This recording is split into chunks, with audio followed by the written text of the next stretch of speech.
Bienvenidos a Medicina sin Libros. Como pueden ver, estamos en un nuevo espacio.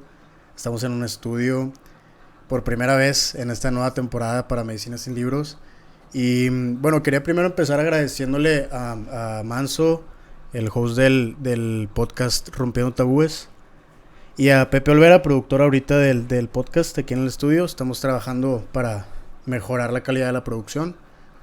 Definitivamente a mí no me daba tiempo para hacer eso, entonces pues estamos en una nueva etapa y para esto le doy la bienvenida al doctor Mauricio Torres. Mau es amigo mío del servicio. Hicimos el servicio social en Secretaría de Salud, cada quien en un consultorio distinto.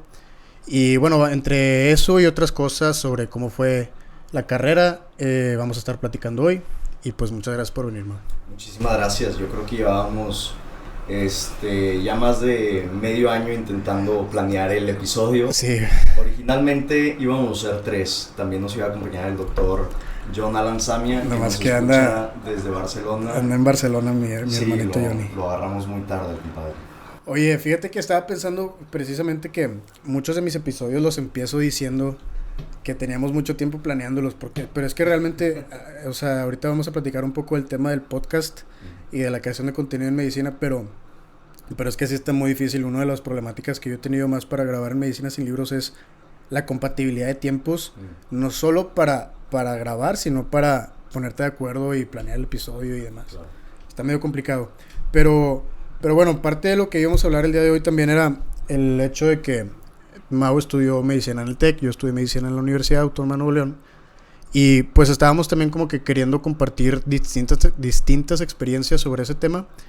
Y en general la manera de llevar las materias, la manera de llevar el plan de estudios y todo creo que es relativamente distinto. Entonces, pues quería saber cómo fueron tus primeros años en la carrera, por qué decidiste entrar ahí, venías a lo mejor de prepa del TEC, qué es lo que estabas buscando. Claro, yo estuve toda la vida en un colegio de puros hombres en el Liceo de Monterrey, incluso prepa, o sea, desde kinder hasta prepa fue toda la vida en el liceo. Y tenía un primo que estaba estudiando medicina en el TEC, 3 años arriba mía, y me gustó mucho cómo lo veía, se veía, o sea, muy contento, muy seguro, Disfrutaba la carrera. Disfrutaba la carrera. Sí, eso pasa bastante. Y pues, o sea, casi fue sin pensarlo que me iba a ir directo al TEC, ¿no? ¿Por qué medicina? Es una historia, me puedo desviar tantito. Sí, dale. Mi papá tuvo un accidente muy fuerte antes de que yo naciera. Mi papá corría motos profesionales. Ok. ¿Tipo de que motocross o...? Como motocross. Ok. Entonces se estaba preparando un día para una competencia, justo en donde está el hospital, el Cristus Mujerza de la Carretera, Sí, al sur. Mujerza Sur. Ahí antes era un campo así como para motos y tenía rampas y saltos y lo que quieras. Entonces salta mi papá, se le va la moto, cae y le cae la moto arriba de él. Y con el mofle le perfora el corazón, ¿no? Entonces empieza a desangrar. Mi mamá estaba ahí en las gradas viéndolo, mi mamá embarazada de mi hermano grande, y viendo cómo mi papá se desangraba enfrente de sus ojos. Era un viernes en la tarde, entonces lleno la carretera de tráfico, no llegaba la ambulancia tardó como 1 hora, lo tuvieron que llevar hasta el Hospital San José, y estuvo en coma muchas semanas, muchas operaciones. Entonces yo crecí con la historia de los doctores que le salvaban la vida a mi papá. Ya. ¿No? Y siempre me fue muy bien en la escuela, y igual fue muy natural para mí decir, quiero estudiar medicina para poder, o sea, porque sin esos doctores yo no estaría aquí. Entonces, para tener la posibilidad de ayudar también. Y creo que ese fue como el sentimiento desde una infancia, o sea, es una idea muy noble, muy romantizada de la medicina, y luego llegas y te encuentras que es muy diferente. Cambian muchas cosas. Pero mínimo ese fue como el por qué quise medicina. Sí, fíjate que es como mucho el miedo, a mí también me pasaba mucho el miedo de que ese tipo de cosas en cualquier momento pueden pasar, sí, y quieres saber hacer algo al respecto. Sí. O sea, no sé, como el miedo de estar impotente ante ese tipo de situaciones. Y luego, sí, siempre te fue bien en la escuela, pero entraste a medicina. Entré a medicina y de ser ¿también? De los mejores promedios de la generación me volví en una persona muy normal, o sea, en sentido, digo... ya no veías puros 90s. Ya no veía puros 90s, y deja tú, veía que había gente mucho más inteligente que yo, que era algo que yo no veía tanto en la escuela, digo. Ok, pero ¿cómo decías que eran más inteligentes que tú? En medicina. Sí. No sé cuál ha sido tu experiencia, pero yo verdaderamente comparto generación con muchos genios. Son personas muy dedicadas. Ajá, pero me refiero a que te dabas cuenta de eso porque, no sé, a lo mejor en clase contestaban más cosas que tú, o por las calificaciones. Creo que te das cuenta más como en el tipo de conversaciones. Están hablando de cosas que no has leído o que no sabes que de no qué sabías ni de su existencia. O sea, sí, pasa esas bastante. Que tú lees el mismo libro y dices, ¿de dónde sacaste esto? O sea, sí. Personas muy, muy inteligentes. Entonces, me convertí en una persona muy promedio dentro de la generación. Yo me aseguraba de seguir estudiando a mi ritmo. ¿De cuántos es tu generación? Empezamos como 130, nos graduamos alrededor de 100. Más o menos.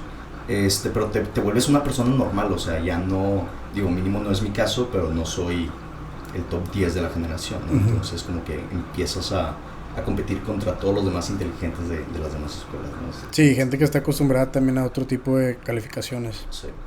Fíjate que, bueno, por lo menos acá también es bastante complicado sacar un promedio elevado. O sea, en general es una dedicación bastante impresionante la que tienes que tener porque, digo, yo creo que no consta necesariamente de la dificultad de los exámenes. O sea, creo que por lo menos acá es la cantidad de cosas que tienes que saber. Sí. Es mucho. Sí. Entonces a veces no estás como ubicado en la cantidad de tiempo y espacio que te va a tomar terminar todo lo que tienes que estudiar antes de un examen. A mí me pasaba mucho eso, entonces a veces procrastinaba mucho el estudio. Que ves la montaña y dices, sí, empiezo a escalar ahorita, no voy a acabar. Entonces, sí, eso pasa bastante. Pero bueno, digo, creo que aprendes, bueno, a mí en mi caso me pasó que aprendí a estudiar hasta bien tarde. Okay. Aprendí a estudiar hasta probablemente quinto o sexto año. Okay. Dices, ya para qué, ¿verdad? pero sí, o sea, antes como que buscaba leer mucho, pero no profundizaba en lo que leía. O sea, para mí terminar de estudiar era terminar de leer todos los capítulos de todos los temas de la materia. Sí. Pero pues eso no es estudiar. Bueno, aprendí eventualmente que para mí eso no es estudiar. Entonces, bueno, batallé bastante al principio con eso. Pero también porque nosotros, por ejemplo, los exámenes son prácticamente todo. No sé cómo funcionaba con ustedes, pero para nosotros los exámenes en general era de que, o sea, tenías nada más un examen como calificación 100% de la materia. Okay. Entonces eso pues también hacía que fuera bastante estresante. Sí, suena muy estresante. O sea, nosotros no tuvimos ese problema en el TEC mínimo cuando yo lo llevé. El examen valía como el 70% de la calificación y el 30% de las clases, tareas. A lo mejor lo dije mal. O sea, es que también era así, pero por ejemplo en medicina interna también te ponían de que un porcentaje de actividades y así, pero había o sea, está la regla de que si no pasas el examen no te dan esos puntos. Ya. Entonces no es necesariamente que fuese el 100% de la calificación, pero pues lo tienes que pasar. Lo tienes que pasar. Sí, por eso se vuelve así como muy complicado. Sí. Pero bueno, no sé, o sea, es muy controversial porque hasta cierto punto pues también tienes que pensar que sí tienes que pasar todos los exámenes. Claro. Pero suena muy intuitivo. Sí, ¿no? Pero también las probabilidades que tienes de reprobar un examen y los motivos por los cuales puedes reprobar un examen pues son muchísimos, güey. Sí. O sea, y luego que para eso nada más vayas a repetir una materia, pues está medio complicado. Pero pues en general creo que digo, no creo que sea fácil en ninguna universidad. La cosa es que sí he estado viendo que los últimos años el TEC tiene un porcentaje bastante alto de los que presentan y los que entran a la residencia, ¿no? O sea, los que presentan el examen nacional y los que entran. Pero también he estado viendo y platicando con igual gente que estudia allá, que ya no todos están presentando el ENARM. Eso es correcto. Es que está pasando bastante que un gran porcentaje de las generaciones están yendo a STEPS y al AMIR. Entonces, pues quería saber qué pensabas de eso. O sea, en tema de los rankings, creo que el TEC estos últimos, ¿qué te gusta? 5 o 10 años. Aquí estaría chido tener la pantalla que estamos. Sí, para buscarlo. Pero los 3 campus que tiene el TEC, que son Ciudad de México, Guadalajara y Monterrey, han estado consistentemente dentro de los top 5 de universidades. Top 5. Pero en cuestión de aprobados en el ENARM. Sí, porcentaje de aprobados. Pero tienes un buen punto. Muchas personas de las generaciones y cada vez más no presentan el ENARM. Entonces, yo creo que acá no pasa eso, ¿eh? ¿No? O sea, es relativamente raro escuchar que alguien vaya a presentar STEPS. Okay. Relativamente raro. Sí hay gente, o sea, hay bastantes, o sea, pero Pero no es como algo común que escuches que alguien vaya a presentar STEPS. Te voy a decir ahorita una teoría que tengo de por qué, ¿ok? Nada más, antes de, pone tú, te dije que nos graduamos como 100 de la generación, ¿verdad? Hay un grupo de WhatsApp de los egresados del TEC de mi generación que se quieren ir a presentar el MIR, y son 30. ¿Cuántos dijiste que se graduaron? 100. 100. 30 al MIR. 30 al MIR, más los que van a presentar los STEPS, que yo creo que van a ser como unos 20 de mi generación. Entonces, media de la generación se va a ir a otro país. Sí, yo también pensaba, o sea, bueno, ya me habían dicho, creo que fue John, de hecho, que me dijo que aproximadamente era la mitad los que no presentaban el ENARM. Sí. Y de los que presentan el ENARM pasan bastantes, ¿no? Pasan bastantes. Entonces, yo creo que, o sea, ahí hay como cierta Aquí interferencia de datos. A ver, vamos a escuchar los datos. Mira, en 2022, la Universidad de Monterrey presentaron 248, pasaron 147. Espérame, porque no estoy seguro que sea el... Sí, es sustentante, seleccionado y promedio general de conocimientos médicos de la universidad. En Nuevo León... Ahí se me perdió. Aquí está. En Nuevo León empieza con el TEC, luego la UNI, luego la UDEM y luego Montemorelos. El TEC presentaron 136, pero porque es de un año, o sea, es de que la mitad de tu generación más la mitad de la generación que se gradúa en diciembre, ¿no? Sí. Entonces, presentaron 136 y pasaron 86 y el promedio fue 62. El más alto, de hecho, de los del estado. Y luego, Universidad Autónoma de Nuevo León presentaron 1077. La diferencia es abismal. Ahorita hablamos de eso, pero presentaron 1077 y pasaron 628. No está mal. No. Pero es que 1077, bueno, ahorita hablamos de eso. Y 59.12 de promedio contra el 62 que tiene el TEC.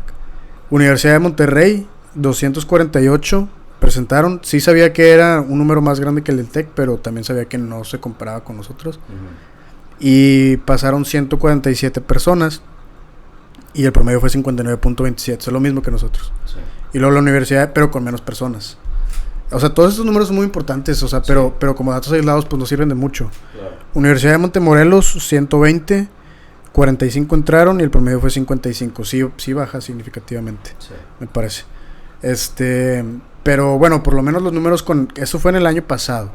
Y pues ya que la próxima semana se presenta el ENARM del 2023, pues vamos a ver cómo sale en este año. Vamos a ver. Pero según yo se está medio repitiendo la tendencia. O sea, en general creo que así ha estado siendo los últimos años. 2021, Nuevo León. Literal es lo mismo en el 2021. Lo mismo que acabo de decir, más o menos las mismas cantidades, nada más que presentaron más del TEC, presentaron 195. Okay. Y ahí se ve otra vez de que lo que decíamos, en el 2021 presentaron 195 y en el 22 presentaron 136, dijimos. Sí. O sea, menos gente, más gente que está buscando presentar en otros lados. Sí. Igual, la otra cosa que pudo haber pasado ahí específicamente es que fue el ENARM después de la pandemia, ¿no? Ah, sí, es cierto. Sí, es cierto. Mínimo, gente que no presentó el año, el 2020. Exacto, que se tomaron un break de la carrera, que se fueron retrasando tanto por tema de pandemia. Creo que pudo haber influenciado en por qué tanta gente se inscribió en el 2021. El 2021 de la Autónoma de Nuevo León presentaron 1620 y pasaron 840. Es muchísimo. Es que graduamos demasiada gente, o sea, en el buen sentido y en el mal sentido, o sea, creo que por donde lo veas puedes encontrar puntos positivos y puntos negativos, pero en general, por ejemplo, nosotros nos graduamos 500 algo, güey. Okay. O sea, sí es bastante más. Muchísima gente. Yo siempre he pensado que está un poco sesgado el medir la calidad de las universidades. Claro que los números importan.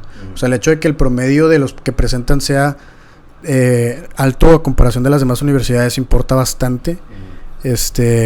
Porque como quiera sí estamos dentro de los promedios más altos. Sí. Las demás universidades están de que entre 50, 51, 49, 52, 56 de promedio del examen. Sí. Entonces, bueno, eso da una muy buena probabilidad de que te prepararon, o sea, indica que te preparaste muy bien en la escuela, ¿no? Sí, no creo, o sea, sí hay cierta diferencia en la forma en que se preparan a los diferentes tipos de médicos. Sí. definitivo. Pero ponle tú, te voy a contar una historia. Cuando empezó la escuela de medicina del TEC, duró... ¿Cuántas generaciones tienes? 50 y algo, ¿no? Ahorita creo que va a entrar, la que entró creo que es la 47. Ah, ok. O sea, es relativamente nueva. Yo soy de la generación 39. Sí, es nueva. ¿no? Pero los primeros 15, 20 años de la carrera de medicina en el TEC eran generaciones de como 30 personas. Ok. Entonces el TEC dijo, a ver, ¿de qué nos Pero sirve? el TEC, ¿cuántos años tiene? Como 70 y algo, ¿no? 80 años. Acaba de cumplir 80. Fue la celebración ahí en el Sí, de acero sí. y... O sea, ya el TEC como universidad ya tenía... Fíjate, la facultad de medicina fue antes que la uni. Ok. Y en este caso, pues el TEC sí fue antes que en medicina. Pero sí, son diferentes historias. O sea, diferentes formas en las que se construyeron. La escuela de medicina del TEC empieza porque había un señor, Ignacio Santos, que tenía unos terrenos. Así se llama la escuela, ¿no? Escuela de Medicina de Ignacio Santos, EMIS, ¿no? Entonces por eso le dicen EMIS a los del TEC. Ajá. Entonces tenía ciertos terrenos en San Pedro y le dijo al TEC, te voy a dar estos terrenos con la promesa de que hagas un hospital aquí y que hagas... ¿Que fue el San José o qué? Y es el Hospital San José. Entonces, o sea, empieza la Escuela de Medicina del TEC gracias al Ignacio Santos, que dio los terrenos y que pidió que se hiciera el hospital y que se empezara la carrera de medicina en el TEC. Entonces eran generaciones muy pequeñas y el TEC dijo, a ver, ¿de qué nos sirve tener a 30 personas muy capacitadas si van a competir contra 1000 y pelos que salen de la uni? O sea, ¿qué nos sirve más? ¿Tener pocas personas muy bien entrenadas o más personas igual bien entrenadas pero que tengan mayor impacto, ¿no? Entonces se abre a que sean, en vez de 30 personas por generación, 130, 150 personas por generación. Pero como quiera controlas la sobrepoblación de las generaciones. ¿Cómo las sobrecontrolas? O sea, vaya, pues poniendo un límite de cantidad, o sea, 100, 130 alumnos por generación. Sí. Porque eso genera que puedas... Bueno, yo es lo que siempre he pensado que es un punto distinto, que implica que puedes dedicarle más atención por alumno. Okay. O sea, si son menos estudiantes, pues obviamente, o sea, imagínate, si son en total 20 profesores y son 1000 estudiantes, ¿qué tanta atención le puedes poner a que si son 100 profesores, pero son 100 estudiantes? Sí. O sea, 20 profesores y 100 estudiantes, perdón. O sea, estudiando en la uni, ¿sentías que conocías a tus profesores, que ellos te conocían a ti? ¿Cómo era el trato de los doctores con los alumnos? En mi contexto era distinto, porque a muchos doctores yo ya los conocía desde antes. Entonces, en mi contexto sí era 100% diferente, pero en general sí falta mucha relación, creo yo, entre los profesores y los estudiantes, pero es precisamente por lo que acabo de decir, que son demasiados estudiantes, o sea, está muy difícil. Por semestre generalmente cuando llevas materias básicas en las que estás en como decir, la misma materia todos los días con el mismo maestro en un grupo de 30 personas, ahí sí se forma un vínculo un poco más cercano. Hay muchos profesores de las materias básicas con los que te llevas muy bien y te apoyan mucho, pero cuando empiezan las clínicas, que son a partir de cuarto año, las clases son magistrales. Entonces es en un auditorio, el profesor pues se para a dar una clase que se repite 2 veces, o sea, a las 8 y a las 9, o a las 7 y a las 8, y es para el auditorio. Entonces, pues a partir de ahí está un poco complicado de que formar una relación con los maestros. Claro que si tú te acercas, todos te reciben muy bien para preguntar o lo que sea, pero pues no dejan de ser clases magistrales. Y lo que sí es que tenemos un formato de discusión. A mí me gusta mucho ese formato porque pues practicas mucho. O sea, si estás llevando alguna materia de medicina interna, tienes una sesión de discusión en un grupo más pequeño de 10 a 15 personas con un maestro. Y depende de lo que dura la rotación, la cantidad de tiempo que estás con él. Entonces, de nuevo, o sea, en esos grupos pequeños sí se forma una relación estudiante-maestro más buena. Y pues los profesores están acostumbrados a eso, pero limita mucho que nada más es en esa situación. O sea, nada más en las discusiones, pues. Pero es la cantidad y el tamaño del hospital que vuelve que sea un poco complicado. O sea, el director del hospital, por ejemplo, pues está a cargo de la facultad y está a cargo del hospital. O sea, para que se pueda tener una relación mucho más cercana, pues está difícil, creo yo. Pero no sé, digo, a lo mejor sí pudiera ser un poco distinto, pero en general lo veo complicado, porque son muchas personas. Y es el debate de siempre. O sea, entre que si permites la entrada para menos, la permites para más, pero sigue siendo una universidad autónoma. O sea, es complicado, pero dentro de lo que cabe creo que funciona bastante bien. Sí. Y pues sí, digo, o sea, se ven los resultados en los promedios del examen. O sea, yo veo a mis amigos que están estudiando ahorita, que van a presentar la próxima semana, y la verdad es que los veo muy bien preparados. Sí. Dentro de todo los veo muy bien preparados. Y algo que sí se repite, no, ahorita me vas a platicar cómo es en su caso, pero algo que sí se repite mucho es que los exámenes que presentamos nosotros son muy similares los casos que vienen en el examen nacional. Okay. Entonces eso hace que te prepares desde los exámenes de clínicas para cómo va a ser el ENARM. Okay. O sea, a ti te preguntaban la velocidad promedio. No. O sea, no, te preparaban con las preguntas no anti-100 del ENARM. Okay. Sí, o sea, yo siempre he pensado que el ENARM está sobre 80 y el 80 siendo a lo mejor una calificación muy distinta, o sea, relativamente difícil de alcanzar, pero contemplando esas preguntas, o sea, contemplando el 80% de las preguntas del ENARM, yo creo que sí eran las de nosotros. Ya. En su mayoría. Sí. ¿Cómo funciona el tema de las preguntas del ENARM? ¿Hay como consejos nacionales que envían preguntas, sí, bases de datos? ¿Tú tienes como conocimiento de cómo arman el examen? Fíjate que justo estaba viendo una creadora de contenido, una doctora que compartió eso, o sea, de que cuántos aplicaron. Creo que este año aplicaron menos. No estoy muy seguro de esta cifra, si no la quiero decir como un hecho, pero creo que vi que ella dijo que eran 40 y tantos mil los que van a presentar este año. ¿En serio? Y sí, son menos que los que según yo estaban esperados. Según yo estaban esperando 60. Pero insisto, no puedo confirmar ese número. No, pero más o menos es lo que recuerdo haber escuchado. Y sí dijo que es un grupo de especialistas por especialidad que mandan una cantidad de preguntas. Porque ya es que también son 5 días, según yo, los que se presentan de lunes a viernes. Y hay 2 turnos, en la mañana y en la tarde, según yo. Y cada examen es de 280 preguntas y son 5 horas. A lo mejor algunos de los datos los tengo equivocados, pero más o menos en términos generales así funciona. Entonces son varios tipos de examen. Por eso son varias cantidades de preguntas las que se mandan y se hace, pues hay un banco de preguntas y en general te sale el revoltijo. Claro. Pero sí, o sea, más o menos así se hace este examen. Entonces las preguntas generalmente pues son de a lo que he estado viendo, lo que he estado escuchando, a lo que he estado estudiando yo también para el otro año. Es que las preguntas pues generalmente son de el siguiente paso en el manejo. Okay. Generalmente es un caso clínico que te dice si X te da datos del paciente, te pregunta a lo mejor qué estudio de laboratorio le vas a hacer, o qué prueba en el examen físico vas a buscar, o a lo mejor ya directamente el tratamiento. También hay preguntas de segundo y tercer orden de que tienes que hacer una cosa para contestar lo que te está preguntando específico. Pero sí, o sea, en general creo que así fueron nuestros exámenes también. Sí, los de nosotros también. Muchas preguntas de segundo y tercer orden, especialmente en las materias estilo microbiología. Ajá. Que es te presenta un caso clínico. Sí, fíjate y que la pregunta es ¿cuál sería el efecto adverso más común del tratamiento que le darías a este paciente? O sea, que tienes que saber cuál es el bicho, cuál es el fármaco, cuáles son los efectos adversos, ¿no? O sea, son varios pasos.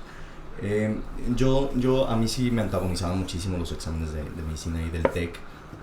Sentía que muchas veces sí había muchas muy buenas preguntas, pero también había otras que... bueno, sí, eso también pasaba. Sí, eso también pasaba acá. O sea, también había preguntas anti-100 de repente en algunas materias. Pero sí, o sea, yo me acuerdo que por ejemplo, nosotros llevábamos divididos los bloques de medicina interna y de las materias quirúrgicas. Entonces, las materias de medicina interna, pues esas sí eran un poco más complicadas de presentar. Por ejemplo, en quinto año llevamos como 6 internas. 6 internas. 6 internas. Llevas 6 internas. Era cardio, nefro, neumo, Okay. reuma, geria y onco, sí eran 6. Un examen cada 3 semanas. Y de nuevo tienes que pasar el examen. Yo estoy a punto de... y aparte, o sea, es una calificación, es medicina interna 2. Entonces son 6 internas para una calificación. Tienes que pasar los 6. Digo, así me tocó a mí. Según yo todavía sigue así, no creo que lo vayan a cambiar. Pero tienes que pasar todos los exámenes. Digo, está bien en el nivel de exigencia por la calidad de universidad en la que estás, pero volvemos a lo mismo. O sea, las probabilidades de que repruebes un examen son relativamente grandes y no depende de nada más de que hayas estudiado o no. O sea, ¿qué pasa si te sentiste mal y tienes temperatura? No sé, X cosa. Si vas saliendo de la guardia. ¿Alguna vez presentaste Sí, claro, sí. Sí, ahorita hablamos de eso, pero sí. Entonces, insisto, o sea, agregándole también las guardias, porque ya nosotros en cuarto año ya tienes guardias, entonces, y bueno, en quinto también, obviamente. Y es relativamente difícil cada 3 semanas saber que es una nueva oportunidad de dejar el semestre. A mí me pasó que casi dejo nefro. Iba muy mal para ese examen, no estudié, literal no estudié nada bien. Y lo presenté fue en pandemia. Y terminé muy inseguro, de que lo subí bien inseguro, de esas veces que dices, no, hoy no fue mi día. Hoy no fue. Y lo subí X, y a la semana bien preocupado, porque obviamente si la repruebas, pues reprobaste todo el semestre. Entonces, estaba bien preocupado X y suben las calificaciones y tenía 68. No. Entonces, sí, o sea, literal dije, no, pues ya valió. Sí. O sea que no se puede hacer nada. En esas cosas literal casi no se puede hacer nada. Ajá. Es muy difícil que puedas hacer algo. Sí. Entonces, pues tuvimos una revisión a la siguiente semana, o sea, ya fueron 2 semanas de martirio. Ajá. Y una pregunta estaba mal redactada. Y la dieron bien. ¿Te salvó? Y me salvó esa pregunta. Literal fue la primera pregunta que escuché en la revisión y dije, ya, cerré mi compu y hasta ahí fue. Es que sí, o sea, fue un alivio, o sea, porque confirmé que tenía el 70 en ese examen y ya, o sea, fue un alivio impresionante. Y al final, pues como se promedia con las demás, sí, me terminó yendo bien, pero el susto nadie te lo quita. O sea, es bien pesado como tú dices, sentir que cada 3 semanas tienes una oportunidad para dejar todo el semestre. Sí.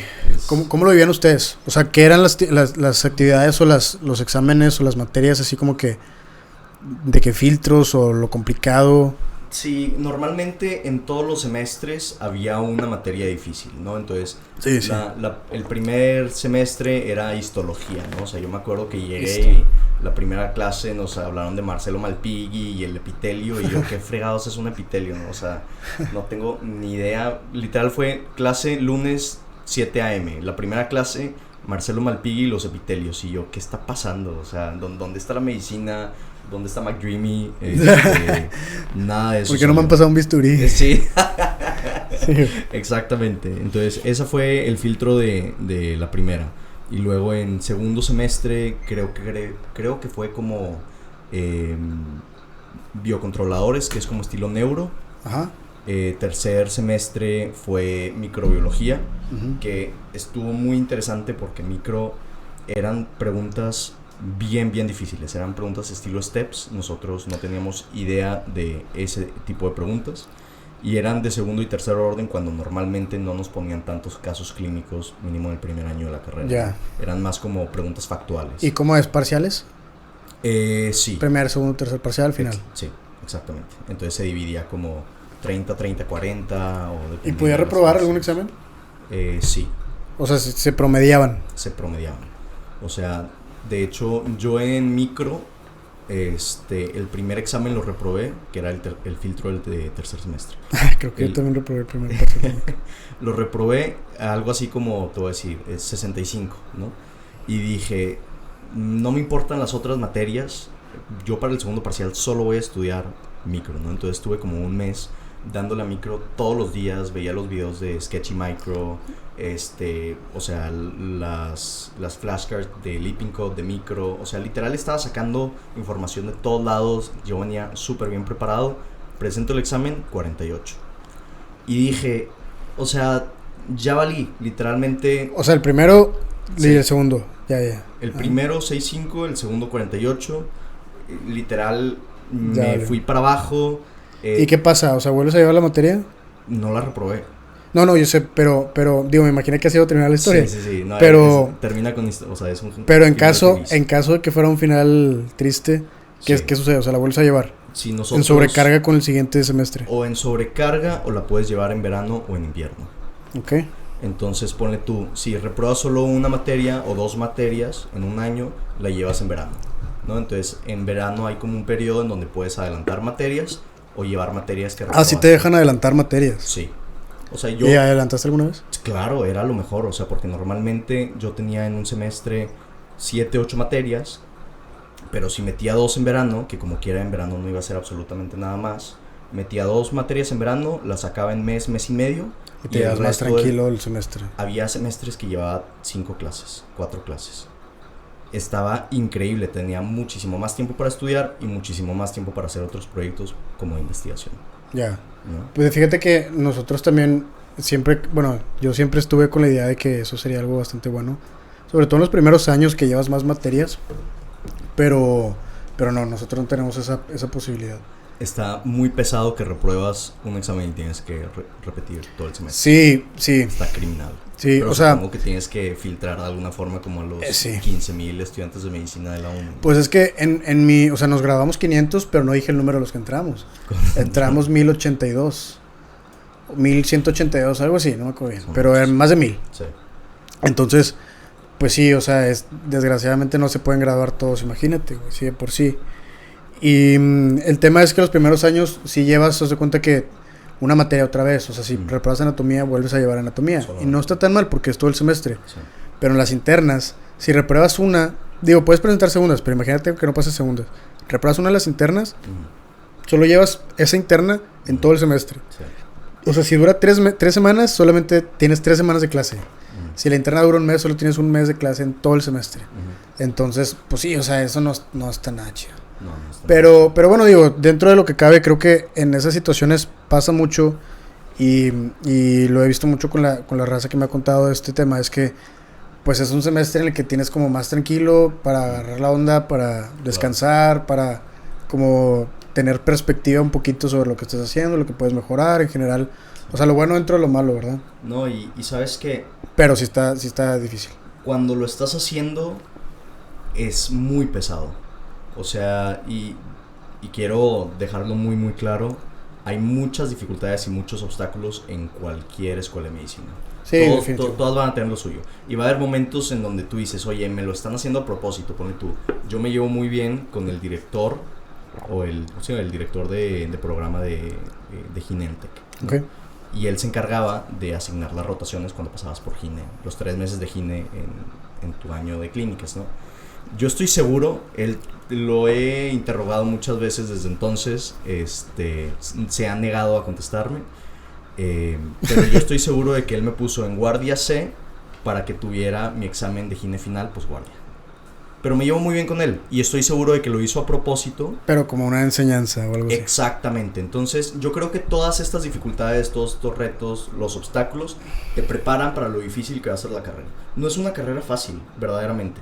En tanto el tiempo que le tienes que meter, los sacrificios que tienes que hacer, la carga económica también, o sea... Sí, no puedes trabajar. Entonces todo esto que nosotros vivimos en la carrera nos está preparando y nos está forjando, queramos o no, para convertirnos en buenos médicos, para bien y para mal. O sea, el que le dicen ¿cómo se llama? El trial by fire, o sea, la prueba de fuego, de si yo pasé por esto, tú también lo puedes hacer, ¿no? Y es una mentalidad un poco conflictiva, pero al final de cuentas te prepara. Sí. Entonces, si a ti te están asustando cada 3 semanas de que puedes reprobar todo el semestre, pues también te están... Es disciplina. Es disciplina. Es disciplina. Y es justamente, hablamos como 1 hora antes de que empezáramos a grabar el episodio. Habíamos grabado eso. Yo creo que pudimos haber grabado 2 episodios diferentes, pero hablamos de la importancia de tener sistemas y de cómo vamos, o sea, teniendo buenos sistemas, no hay forma de que falles si los cumples. Acabas de tocar un tema muy importante, güey, porque ahorita yo creo que mi día básicamente empieza cuando me levanto bien, cuando se logra la levantada temprano, porque también es otra cosa, o sea, no a veces que no se puede todos los días, pero cuando me levanto bien, empiezo a las 6 y luego hago ejercicio y luego me voy a hacer mis demás actividades y termino hasta bien tarde. Entonces el punto es que mi sistema en la mañana, mi sistema para comer, mi sistema para sentarme a estudiar, para sentarme a hacer determinada actividad es muy importante, porque si no, no puedo. Claro. O sea, me ayuda como a entrar en el estado de flujo de trabajo, me ayuda a todo eso, y creo que eso fue lo que me faltó, en parte lo que me faltó como estudiante. O sea, el tener un sistema de estudio, un sistema de rutina de noche para preparación de mi día, mi rutina en la mañana para empezar bien el día, desayunado, bien despierto y todo, y llegar a clase bien, no llegar todo desvelado, sin poder poner atención. O sea, son varias cosas que en general, si tienes buenos hábitos, o sea, el camino se va haciendo un poco menos complicado. Pero es difícil porque nadie te lo enseña. Y creo que es una buena oportunidad ahorita que tenemos. ¿Cómo lo haces tú? ¿Ahorita o cuando fui estudiante? No, ahorita. ¿Usas alguna aplicación o algo así, algún calendario? Para organizarme, para levantarme. No, para llevar tu día, para llevar tu agenda. Empecé a usar hace un par de años Google Calendar. Yo también. Es la cosa más maravillosa del mundo, o sea... De hecho, siempre lo subo a mis stories. Bueno, lo he subido como 3 veces de que mi second brain es Google Calendar. Es increíble. O sea, es todo el sistema de Google. Es todo el sistema de Google. Sí. De hecho, yo soy muy codo, no me gusta así como invertir en esas cosas. En esas cosas, pero acabo de mejorar mi capacidad de Google. Yo sí lo tengo porque uso YouTube Prime. Ok. Entonces, viene incluido en el paquete que estoy pagando. Ya. Y sí necesitaba ese espacio también. O sea, sí es... Vale la pena. Vale la pena. Vale la pena. Vale la pena. Y uso... O sea, uso todo el sistema de Google. Uso para mis notas, para el ENARM, por ejemplo, uso Google Drive. Okay. Y ahí lo organizo, o sea, de que tengo mis carpetas y todo. Uh-huh. Y para, por ejemplo, calendario, pues obviamente uso Google Calendar. Y uso Google Tasks para pendientes más de que directos, o sea, juntas o cosas así. Cosas que quieres ya palomear en el día. Que de hecho funciona muy muy bien, o sea, y luego lo tengo en mi teléfono en de que los widgets del teléfono, porque o sea, ahí está de que entre los puntos, los botones grandes, e inclusive se lee el de que los pendientes que tengo. Sí. Entonces no tengo ni siquiera que meterme a tasks para saber qué tengo que hacer. Ya. Entonces eso me ayuda mucho y pues el reloj a cada rato me está llegando de que sigue esta actividad. Entonces yo a veces pierdo mucho la noción del tiempo y me clavo mucho en una tarea. Y se me va. Sí. Y se me va. Me clavé en esa actividad y ya no me da tiempo para la siguiente. Entonces, el tener así como un tiempo determinado para cada cosa me ayuda. Sí. Y yo lo que hago es que en las noches preparo, o sea, pongo de que las cosas que tengo que hacer y las voy ordenando por hora. Okay. Entonces, así voy acomodando mi día de que dependiendo de mis pendientes. Yeah. Y si no termino, que a veces no termino, me doy cuenta de qué es lo que me faltó, porque no lo taché. Claro. Por eso es lo importante que decías de que tachar las cosas. ¿Tú también usas Google Tasks o puro Calendar? He estado intentando usar, o sea, tanto Google Tasks como, ¿cómo se llama esta otra? Keep. La de Notes. La de Notes. Se llama Google Keep. Google Keep. La bajó mi novia y ella también es súper organizada, mucho más que yo. me ha estado así como impulsando a que lo use. Es que es el second brain. Es el second brain. Pero sabes que yo soy mucho de, a ver, veo mi calendario y veo, a ver, tengo un par de juntas o tengo algún paciente, entonces como que en mi cabeza intento, o sea, como clasificar mi día, ¿no? Tengo un paciente a las 11, entonces tengo mínimo 3 horas antes de eso que puedo usar para trabajar, ¿no? Entonces empiezo mi día y yo empiezo a estudiar con Anki, ¿no? Entonces hago 3 horas de flashcards. Y luego me baño, veo al paciente, me gustaría hacer ejercicio más seguido, pero nada más estoy haciendo yoga en las noches con mi novia. Está bien. Pero tengo que ir más al gym, yo lo sé. Fuera de eso, veo pacientes, llego a mi casa, si tengo oportunidad me echo un capítulo del libro donde estoy estudiando, como con mi familia y luego normalmente tengo la tarde relativamente libre. Tengo pendientes de investigación, de los grupos de investigación donde estoy, del trabajo, que tengo que sacar cosas, pero no tengo tanto yo como esa noción tan como específica del tiempo de 30 minutos para esto. O sea, es más como fluido de qué cosas tengo que sacar pendientes urgentes, pendientes no tan urgentes y los voy metiendo ahí durante el día, ¿no? Vas empezando las cosas que tienes que hacer. Sí. Yo sí le tengo que dedicar un tiempo porque si no, o sea, me pierdo, te digo, me clavo mucho en la actividad y se me va. Claro. Se me va, pero... Y luego espérate que empieces la maestría, güey. Sí, pero... Bueno, eso es algo que no hemos mencionado. De hecho, hay 2 cosas que no hemos mencionado. Y es lo que te decía, que hay veces que el tiempo no da para hablar de todo lo que tenemos planeado, porque todavía faltan varias cosas. Pero bueno, aparte de lo que me habías platicado era que estabas buscando también otro posgrado. Sí. Bueno, no otro, el primero. O sea, sí. Vaya, el primero. ¿Y cómo va eso? Muy bien. Digo, para las personas que no me conocen, hola, soy Mauricio Torres. Estoy buscando hacer una maestría en salud pública y una maestría en administración de empresas, un MBA. Y es el host del podcast Ola de Salud de Tech Sounds, eso tampoco lo había mencionado. No lo habíamos mencionado. Está disponible en todos lados, ¿no? En todos lados. Sí, aquí lo estoy viendo. Es un gran podcast, o sea, hablamos de temas 95 episodios, güey. 95 episodios. 4.6 estrellas en Spotify. ¿A poco? Mira. Pues gracias por las estrellas. Muy bien recibidas. Es un gran podcast, hablamos de temas de salud relevantes con expertos, pero el podcast está dirigido a personas no expertas, ¿no? O sea que no tenemos mucho lingo médico, no nos metemos así como en detalles muy importantes, pero es todo lo que las personas necesitan saber para poder llegar a tomar buenas decisiones y mejorar su estilo de vida y su calidad de vida, ¿no? O sea, está dirigido a las personas, no a estudiantes. Exacto, o sea, es público general, audiencia no experta en temas de salud, pero interesadas en mejorar su salud. Yeah.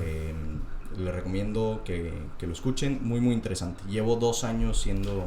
2 años, es lo que estaba viendo el primer episodio. Es que 95 episodios, pues es bastante. ¿Cuántos hosts son? Antes éramos 3, ahorita somos 2. Es la doctora Marcela Toscano y yo. Está pesado, Está muy padre, o sea, nunca había tenido una experiencia así. De hecho, justo cuando yo entré fue porque se retiró el doctor el que estaba antes. Bueno, no se retiró, ya lo retiré yo. El doctor Fernando Castilleja pega COVID y él dice, oye, me encanta el podcast, pero tengo que ir a hablar sobre COVID para todas las personas, ¿no? Entonces él empieza a hacer como cápsulas de la información que teníamos del COVID en ese momento. Que paréntesis, todo esto tiene mucho que ver, supongo, ya me estoy dando cuenta con la maestría que quieres estudiar. Sí. O sea, te interesa mucho la salud pública, te gusta la salud pública. Es que, o sea, lo que yo siempre he dicho es, a ver, la salud es como si fuera un barco, ¿no? Nosotros, o bueno, todavía no soy especialista, pero los especialistas se encargan de detectar dónde están las fugas y parcharlas, ¿no? Y son problemas que se van a ir acumulando con el tiempo, van a ir saliendo nuevas fugas, y lo único que podemos hacer es como ser reactivos en ese sentido, ¿no? En cambio, la salud pública te asegura de tener buenos sistemas y decir, a ver, es importante que estemos volviendo a los sistemas. Es importante que estemos parchando las fugas en estos barquitos, pero ¿y qué si hacemos los barquitos de una mejor manera? ¿Y qué si ponemos puertos más cercanos unos de otros para que no se genere tanta humedad una vez que le sale un hoyito al barquito? O ¿por qué no hacemos o investigamos diferentes rutas para que no se dañen tanto los barquitos? Entonces es como eficientización de procesos. 100%, o sea, y es entender los sistemas que te llevan a los resultados en salud, ¿no? Sí. Entonces me interesa muchísimo tanto el tema de salud pública, mejorar los sistemas y administración del sistema de salud, porque no sé cuál ha sido tu experiencia, pero yo he visto que las personas que operan los sistemas de salud en México son doctores que no tienen idea de administración o son administradores que no tienen idea de salud. No hay personas que sean las dos. Acabas de decir el motivo por el cual estoy estudiando mi maestría. Sí. Que, o sea, de hecho por eso hice la pregunta que hice, porque sabía que tus motivos y los míos iban a ser muy similares. Sí. Y por lo menos ese es el mío. Sí. A partir de ahí empecé, porque bueno, continúa. Entonces, estás buscando ahorita hacerla, ¿la quieres hacer en Estados Unidos? ¿La quieres hacer aquí? La quiero hacer en Estados Unidos. No quiero decir en dónde, en caso de que no se concrete. Sí, claro. Pero no me quiero ir a hacer las maestrías sin haber presentado los exámenes de la residencia de Estados Unidos. Los steps. Porque sé que si llego a las maestrías voy a estar ocupadísimo, me voy a ranar, voy a decir, oye, está increíble esto de la salud pública y no tengo que hacer especialidad, ¿no? Entonces me estoy intentando forzar a mí mismo. Que eso está muy bien del tema, de hecho, del ingreso a la residencia en Estados Unidos a diferencia de México, que no lo había pensado, pero en mi caso yo tuve que hacer la maestría primero, porque no puedo presentar el ENARM y luego hacer mi maestría y luego entrar cuando yo quiera. O sea, tienes que presentar y entrar en el siguiente año. Claro. ¿No? Entonces, pues te acomodó muy bien eso de la forma de allá. O sea, acá, desde que presentas el primer examen, tienes 7 años. 7 años. Tienes 7 años desde que presentaste el primer examen para ingresar a la especialidad. Entonces, tú los puedes presentar y irte a tu maestría o desviarte un poco para trabajar. Rotaciones. Lo que tú quieras. Eso está muy bien. Está muy bien. Y luego entras al match cycle. O sea, el hecho de presentar los exámenes no te asegura el que tengas una plaza de especialidad, pero es un tema completamente diferente, ¿no? Bueno, en México eso sí pasa. O sea, si pasas, a lo mejor no aplicaste a algún a un hospital todavía, o a lo mejor no te aceptaron el que aplicaste, pero te aseguran pasas y te aseguran una plaza. Acá no. Acá presenta los exámenes y luego entras a la ronda como de entrevistas, en donde tú mandas cartas a los hospitales de Estados Unidos. Imagínate que mandas 100 cartas. Es el match cycle. Sí. Entonces mandas las cartas y haz de cuenta que de las 100 que mandaste, solo 4 hospitales te contestan y te dicen te queremos entrevistar, ¿no? Entonces son hospitales... ¿Y neta mandas 100 o dijiste un número exagerado? Hay personas que mandan hasta 200. Pero cada carta adicional cuesta. Entonces ponle tú, las primeras 15 son gratis. Y luego las segundas 15 te cuestan $16. Cada carta. Que obviamente contemplando el contexto de ser latino dificulta las cosas, ¿no? Muy, muy, muy cañón. Y creo que es una de las razones por las cuales pocas personas de México buscan irse a Estados Unidos. Nada más por el puro costo. Es un costo, o sea, hasta me da pena decirlo. Es demasiado, ¿no? Es demasiado. Pero Contexto importa. el contexto importa muchísimo, o sea, pero hay muchas becas, hay muchas personas, incluso doctores latinos. He visto un profesor, creo que es del TEC, de hecho, que beca estudiantes, ¿no? Que es, ¿Quién? es que no me acuerdo el nombre, pero lo he visto en Twitter, que... Diego Ramoforo. Sí, es él. No, sí, es sí, él. sí. Es una historia muy interesante. Él ahorita está haciendo medicina interna en la Cleveland Clinic. Ok. Él es 3 generaciones arriba de nosotros. Pero está becando gente. ¿O lo hizo alguna vez? O... Sí, hizo un giveaway, si no mal recuerdo, de todo el costo para el segundo examen. ¿Es creador de contenido también? ¿O nada más comparte que clínica en Twitter? No diría que es creador de contenido, pero sí es comunicador en salud. Ándale, ok. O sea, porque sí, o sea, no se está grabando él en el hospital. O sea, como que creador de contenido tal vez puede llegar a sonar como... Hay de tener un estigma ahí diferente, ¿no? Sí, es un contexto distinto. Pero mínimo es comunicador en salud. Me gusta esa forma de decirlo. De decirlo, pero sí. Entonces es costoso llegar para allá. Es muy costoso. Oye, de hecho antes de que estuviéramos grabando, platiqué que creo que el año del servicio social es muy pesado en el sentido de que te enfrentas a muchas decisiones en un periodo de tiempo muy corto. Uh-huh. Entonces, bueno, yo tuve mis crisis existenciales muy pesadas en ese año. Uh-huh. Por eso he dicho que es el año que más me costó, pero el que más he aprendido, porque, pues, insisto, empiezas a tomar decisiones ya que empiezan a marcar como el camino del resto de tu vida. Sí. Y pues se vuelve muy complicado porque no sabes por dónde darle, no sabes qué es lo que más te gusta, lo que más te conviene. A mí me ayudó bastante tomarme una pausa para no presentar el examen este año, porque pues sabemos que, bueno, también eso es un poco distinto a lo mejor allá y acá, pero acá sí siento que está muy arraigada la cultura de estudiarlo luego medicina, va a terminar medicina y estudiarlo luego para el examen y entrar luego y especialidad, y es lo único que se fomenta en general. Falta mucho el hecho de que existan más opciones, uh-huh. Más opciones de maestrías, más opciones de otro tipo de posgrados, sí. Y que la gente entienda que sí se puede vivir bastante bien de eso, o sea, uh-huh. En general que hay muchas más áreas, o sea, inclusive en la salud pública como tal. Eso fue una de las cosas que hablamos en el episodio que no grabamos hace una hora, justamente. Sí. Y hablábamos... en el episodio. No. Y hablábamos de que, bueno, a ver, en otros países, y pone tú, me ha tocado ver... Puedes terminar con doble titulación. Con doble titulación, o sea, estudias medicina y ya sales con el MPH. O el MBA. O el MBA. Vi de hecho que la universidad de Nueva York tenía precisamente eso, o sea, la titulación MD-MPH, sí. MD-MBA, sí. Y MD-MHA, okay. Que es la de Health Administration. Okay. O sea, eso, pues, sí. Cambiaría mucho las cosas, pero... Y pone tú, hay muchos doctores en Estados Unidos, y me llevo muy bien con varios que pudieran mencionar, que son clínicos 200 días del año y se dedican a otra cosa completamente, bueno, no diferente, pero dentro del tema de la salud, pero no clínica, 150 días al año, ¿no? Entonces son médicos, ven pacientes, están en un hospital, pero también hacen salud pública, tienen centros de investigación, hacen política pública, public policy. Es un tema muy interesante. Es un tema muy interesante. Hay personas que hacen economía en salud y que son, trabajé con un médico colombiano que hizo medicina en Colombia, se fue a hacer una maestría en salud pública a Estados Unidos y lo acaban de aceptar para empezar a estudiar una maestría en economía en Dinamarca. De economía en Dinamarca. Entonces él a lo que se va a dedicar es el tema de economía en la salud. Entonces, sí estoy de acuerdo contigo de que lo vemos como si fuera un trenecito.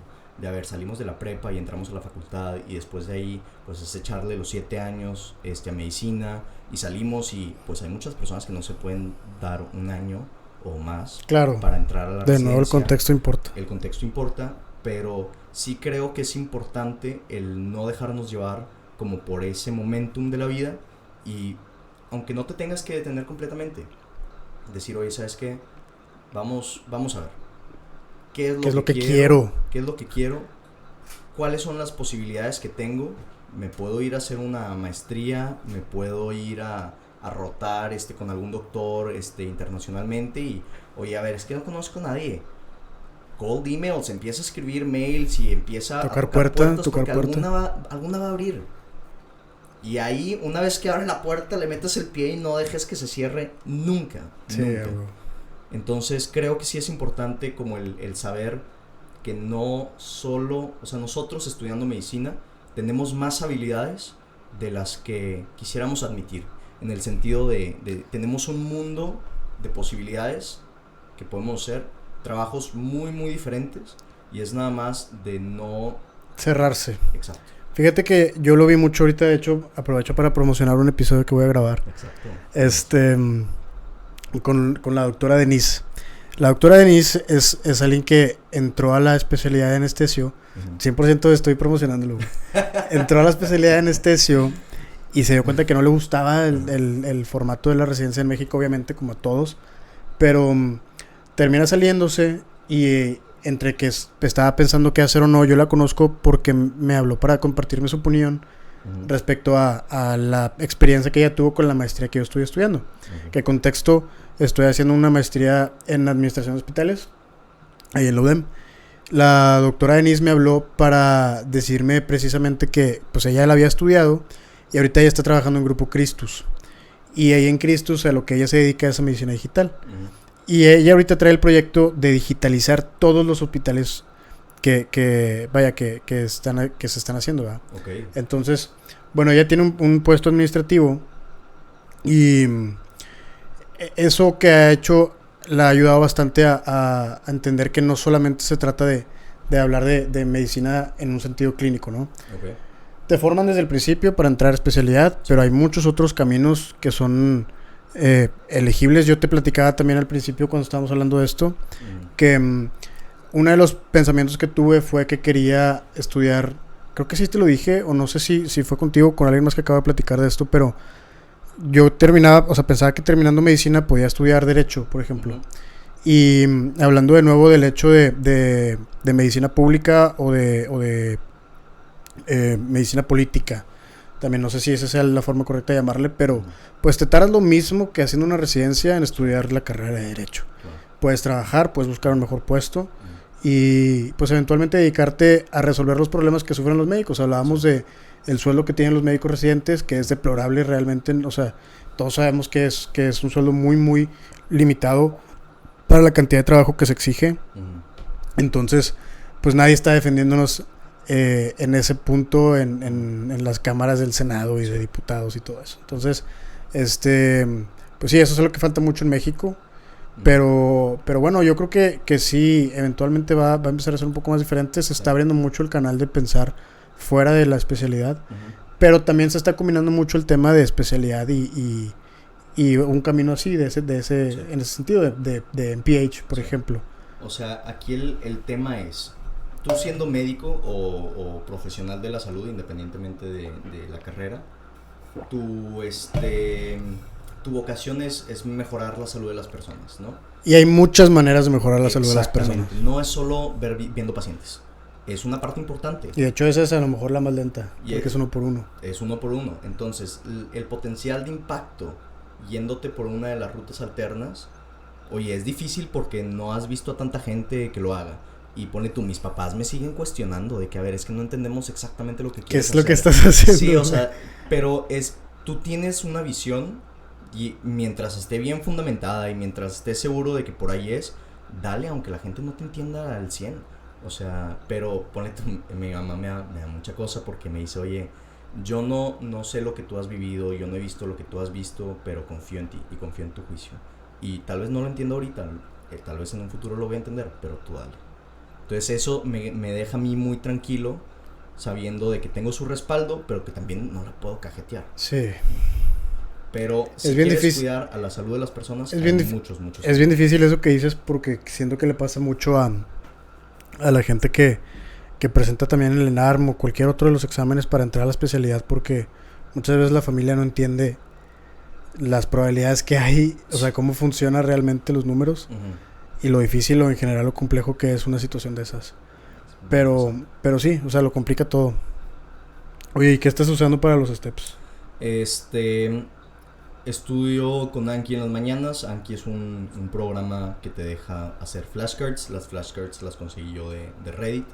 Se llaman, el paquete de flashcards se llama Anking. Veo videos de Boards and Beyond, de los temas que no tengo tan fuertes. Ponle un tema que no tengo para nada fuerte es bioquímica. Siempre ha sido así como la pesada para mí. Tendón de Aquiles. Sí, no, tendón de Aquiles durísimo. Y mientras estoy viendo los videos de Boards and Beyond, tengo el libro, el First Aid abierto al lado, y estoy haciendo yo anotaciones de lo que están hablando en el video, ¿no? Entonces, están hablando de bioquímica, del ciclo de Krebs, entonces me voy al apartado del ciclo de Krebs en el First Aid, y las cosas que no están en el libro lo complemento con el video, ¿no? Y ya una vez que empiece a agarrar un buen ritmo de estudio, es indispensable usar UWorld para hacer preguntas, que dicen que son las mismas, bueno, no las mismas, pero el mismo tipo de preguntas del examen de Estados Unidos. Fíjate que grabé un episodio con 2 amigos que presentaron en ENARM y están ahorita haciendo especialidad aquí en México. Pero uno de ellos estudió para los STEPS. Y se preparó con algo de contenido del ENARM, pero en general su preparación fue para los STEPS porque eso era lo que él quería. Sí. Presenta el ENARM, le va muy bien con su preparación del Step 1 para empezar. Okay. Y él me habló mucho de Boards and Beyond y de UWorld como plataformas en general. Sí. Yo ahorita para el ENARM decidí que igual, o sea, quería tener un formato como de una base para seguir, o sea, con calendarios, con materias por día, temas por día más o menos, porque si lo haces tú, la neta creo que está bien difícil mantener realmente una conciencia del tiempo. Sí. Y yo me inscribí a un curso que promoción no pagada, pero que se llama Dr. Re. Y me gustó, lo comparto para que lo busquen por si les interesa este formato de estudio, que son 3 vueltas las que le da el temario. Y la primera es de aquí a, si no me equivoco, tipo febrero, marzo, más o menos. Y la segunda es de que hasta julio prox y luego el intensivo en julio. Algo así funciona. Me gustó porque le da 3 vueltas. Y pues ese es el temario que pienso seguir. Pero aparte, pues hago mis notas basadas en la GPC de las clases de ese día. Y en Armaster para tener algo que me esté evaluando de que diario. Es súper importante la retroalimentación. Sí, exacto. Entonces mi objetivo es estarme con evaluación constante y repetición espaciada. Esas son las 2 estrategias que estoy usando. Independientemente de cuál es el examen al que te estás preparando, creo que son las 2 estrategias más importantes que debes de tener. Repetición espaciada, en mi caso Anki, que son las flashcards, ¿no? Sí, en mi caso yo también tengo flashcards, pero bueno, yo las estoy haciendo. Que ahorita hablamos de eso. O sea, para mí se me hace mucho bien tiempo pesado lo que tú estás haciendo. Fíjate que ahorita, o sea, aproveché porque empecé con Gine y Obste. Y esa es una materia que, bueno, las 2 son materias que siento que tengo medio débil, me tocaron en pandemia. Entonces, no estoy seguro que eso vaya a ser lo que haga así de que de cajón, pero por lo menos como dicen que Gine y Obste es algo muy importante, pues bueno, ya están hechas. Pero sí creo que voy a retomar probablemente el pensamiento de Anki. El Anki es muy bueno, a mí me sirve. Tengo un amigo que está estudiando para el MIR y está usando flashcards específicas para el MIR en Anki. Con estrategia de repetición espaciada. Exactamente. Entonces, que contexto, la repetición espaciada implica que estés en constante evaluación, obviamente repetitiva, pero depende de la cantidad de días. Por ejemplo, Lecturio, que es otra plataforma, te lo ponía de que las preguntas rápidas y te las preguntaba al día siguiente y luego dentro de 3 días y luego dentro de 7 días. Y si te equivocabas, te las volvía a reiniciar esos días. Exacto. Y tenías que atinarle 5 veces seguidas. Entonces, ese es un sistema muy efectivo de repetición espaciada. Sí, en Anki es muy similar. O sea, tú dices, no me la sabía pero difícil, fácil o facilísimo, y te va moviendo los tiempos dependiendo de lo que el programa cree que es lo que necesitas estar viendo. Entonces, las dos estrategias que te decía, independientemente del examen, son repetición espaciada y constante como monitoreo o retroalimentación, en el sentido de a ver cuáles son, haz exámenes de prueba, ¿no? Cuáles son los temas en los que me están saliendo como calificaciones muy bajas. Es cardio, es farma, empezar a estudiar más sobre eso mismo. Uh-huh. Oye, ¿y en el servicio pudiste estudiar, güey? En el servicio no pude estudiar. Es que recuerdo que me dijiste antes que me ibas a decir eso. Sí. Que ibas a platicar de eso. ¿Cuánto tiempo llevamos? Ya falta poco, por eso le di un poquillo. ¿Crees que podamos meternos duro al tema del servicio o crees que será...? Creo que estaría apretado. ¿Crees...? O sea, ¿Me creo... invitarás otra vez para hablar del servicio? Sí, definitivo. Creo que es otro es que creo que... No, y aparte todavía podemos hablar más de lo que estamos hablando ahorita. Pero sí, justo es lo que estaba pensando. Porque, Pepe, ¿empezamos a grabar a qué hora? A las 12, ¿no? Va 1 hora. Exacto. Ahí está. Pues digo, podemos terminarle... Un buen cierre y... Un buen cierre y la promesa del servicio. Pero sí, bueno, como quiera, de hecho sí quiera platicar eso, porque el acomodo de los horarios, del horario de estudio. O sea, a mí no me gustaba la idea de pensar que mi vida fuera servicio social en ARM. Sentía que me faltaba, para buscar una buena plaza para mi especialidad, quiero crecer todavía en mi currículum. Y yo lo compartía por ahí en mis historias de Instagram, que este año a mí me ha ayudado mucho a crecer me va a seguir ayudando mucho a crecer mi currículum y a crecer como persona. Claro. Creo que esas dos cosas aumentan las probabilidades de que tengas la plaza que quieres. Sí. Pero sí, porque, o sea, realmente yo sentía que era un año es mucho tiempo para poder invertirle a otras cosas. Uh-huh. Entonces, pues preferí meterle un poquito más a mi mochila para todo lo demás. Uh-huh. Pero me terminó saliendo peor, porque según yo no quería servicio y en ARM, pero ahorita estoy con todo lo demás y en ARM. Entonces, que son más cosas. Pero dentro de todo, con los sistemas me ayuda bastante a dejar ciertas horas. Uh-huh. Y yo me procuro tener aproximadamente 3 temas por día. Y me dedico aproximadamente 5 a 6 horas por día. Sí. No son pegadas. Sí. Generalmente son 2 horas, 2 horas y 2 horas. Uh-huh. Y fijando un objetivo muy, muy directo por sesión de estudio. Yeah. Entonces, por ejemplo, si me voy a sentar a estudiar obstetricia y voy a estar estudiando hemorragias del primer trimestre, uh-huh. Bueno, esos van a ser mis 2 horas, hemorragias del primer trimestre. Y el día de hoy voy a aprender hemorragias del primer trimestre, hemorragia posparto y puerperio, ponle, no sé. Sí. Esos son los 3 temas que voy a estudiar hoy. Entonces, de esa manera me es un poco más sencillo, porque también ya sé qué es lo que estoy buscando en cada enfermedad. Sí. Generalmente son las primeras 3 cosas de las 5 cosas más importantes de cada enfermedad. Uh-huh. Y eso me ayuda como, pues es un sistema. Entonces, volvemos a los sistemas. Yo creo que así se va a llamar este episodio.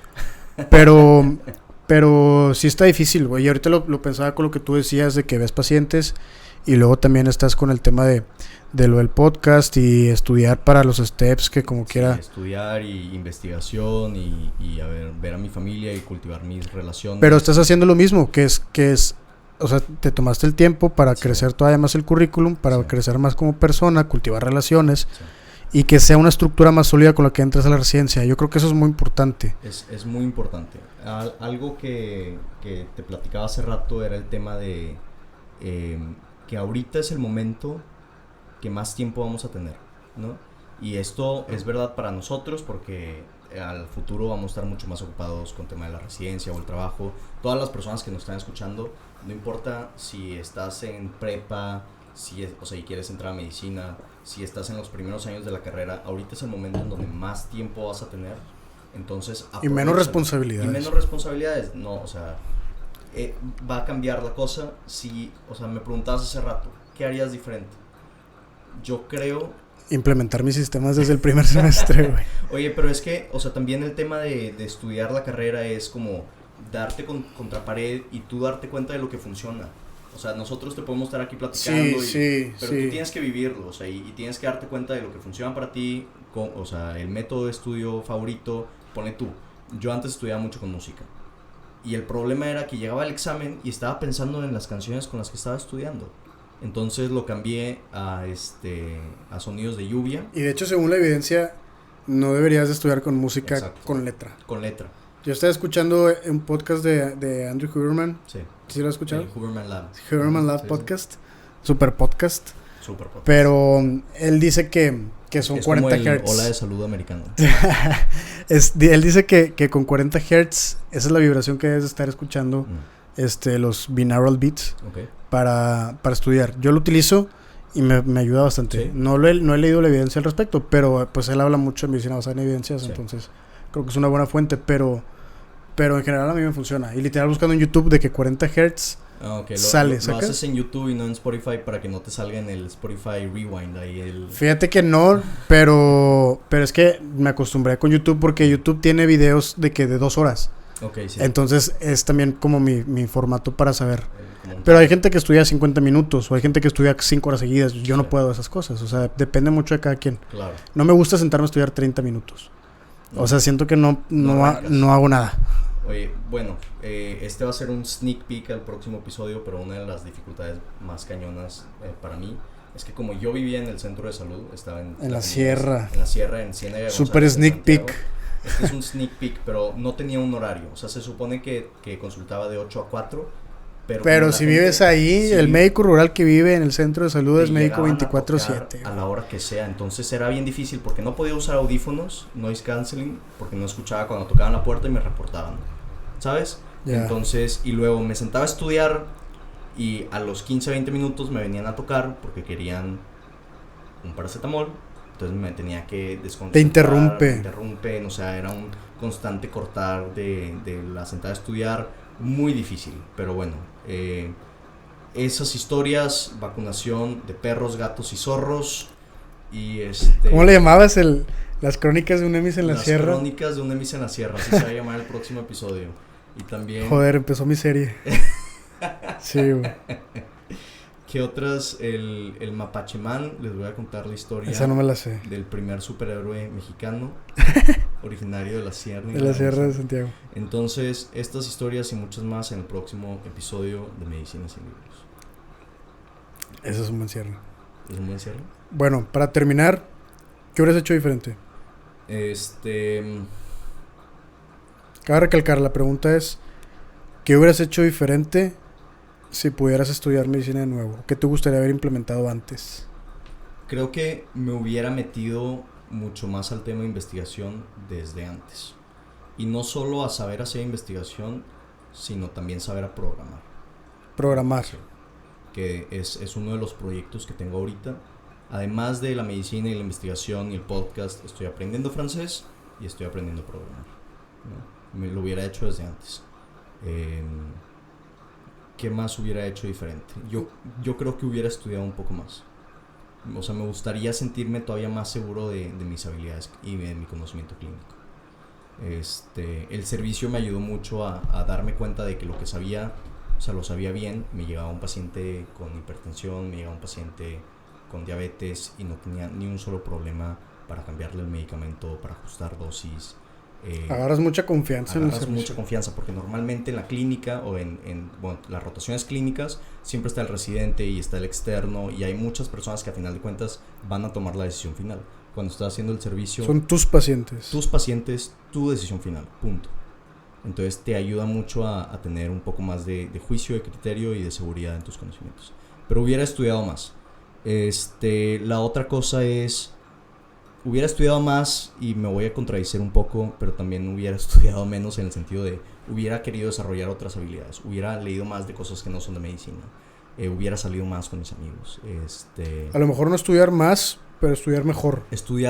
aprender a estudiar mejor desde un inicio. Y siento que eso lo vas, además de toparte con pared, es muy importante el tema del mentoreo, ¿no? O sea, tener buenos mentores, conseguirte a buenos mentores porque ellos ya han pasado por ahí y te van a sacar de pendientes. Diego Ramonfort me llevo muy bien con él, le mando mensajes y memes casi a diario. A ver, tú ya pasaste por aquí, ¿qué me recomiendas? Y mentores de distintas etapas, ¿no? Y de distintas etapas, incluso como de diferentes backgrounds. Sí, sí. Eh, Buscas al mentor para alguna cosa en específica. sí, exacto. Eso hubiera hecho diferente. A mí una vez un mentor me dijo que no estaba dando ni la mitad de mi potencial. Para eso sirven los mentores. Para eso sirven los mentores. Y tenía razón. Te dicen las verdades que no quieres Y escuchar. tenía razón. Eso me lo dijo como en cuarto año. Cuarto, quinto año y cambiaron muchas cosas a partir de eso. Pero bueno. Pues muchas gracias por venir, Mau.